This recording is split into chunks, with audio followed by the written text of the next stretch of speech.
The Adventures of Tom Sawyer by Mark Twain. Chapter 24.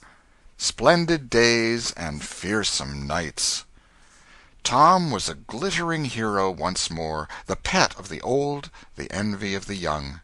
His name even went into immortal print, for the village paper magnified him.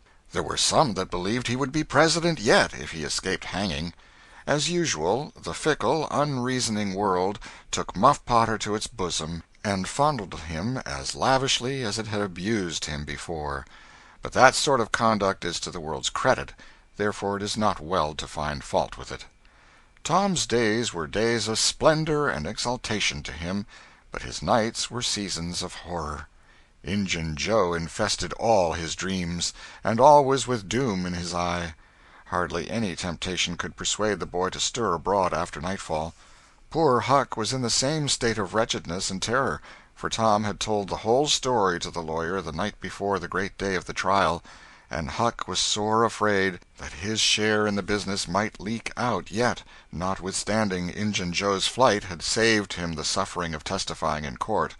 The poor fellow had got the attorney to promise secrecy, but what of that, since Tom's harassed conscience had managed to drive him to the lawyer's house by night and wring a dread tale from lips that had been sealed with the dismalest and most formidable of oaths. Huck's confidence in the human race was well nigh obliterated. Daily, Muff Potter's gratitude made Tom glad he had spoken, but nightly he wished he had sealed up his tongue. Half the time Tom was afraid Injun Joe would never be captured, the other half he was afraid he would be. He felt sure he never could draw a safe breath again until that man was dead and he had seen the corpse. Rewards had been offered, the country had been scoured, but no Injun Joe was found.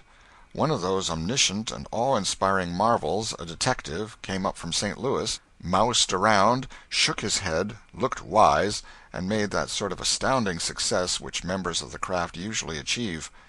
That is to say, he found a clue.